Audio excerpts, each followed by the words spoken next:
youth leader Osman Hadi's funeral held in Dhaka a short while back, and the the interim advisor, that is Mohammad Yunus, attended the funeral of Osman Hadi. He was someone who was an important student leader. He was shot dead on the 12th of December. He was shot and he succumbed to his injuries in Singapore 6 days later. And Mohammad Yunus has declared a state mourning for Osman Hadi.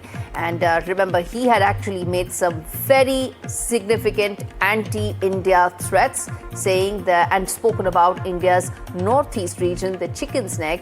And Hadi has been buried next to Bangladesh national poet. He was shot on 12th of December. Let's get in Saurabh Gupta, my colleague who's been tracking this story closely. Saurabh, now Bangladesh has been on the boil for some time. You and I have been speaking about it, documenting the fall of Bangladesh. But Osman Hadi's funeral, the lakhs of people who came out today, the state mourning that has been announced, Mohammad Yunus himself being present, all of that adds to the fact that he's now really essentially the big national hero of Bangladesh.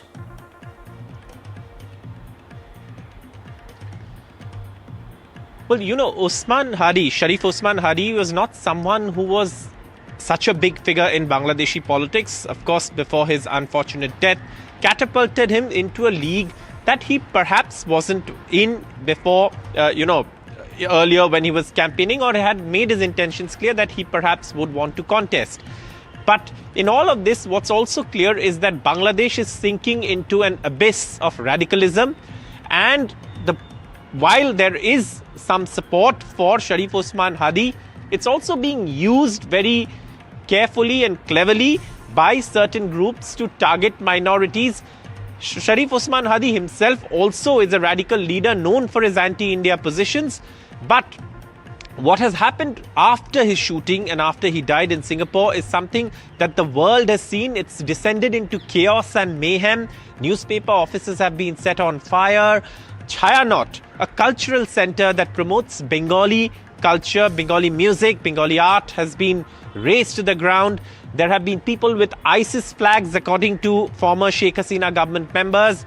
There have also been people who have actually come out and, targeted Hindus. Minorities have faced the brunt, and that has happened. And in India, voices have now been raised. Shashi Tharoor, also reposting Taslima Nasreen's post on X, saying that perhaps, Deepu Chandra Das, the young man who was brutally killed by a radical mob, was in the police protection before he was actually killed. So a lot of debate now and focus on what has happened post Sharif Osman Hadi's death as well.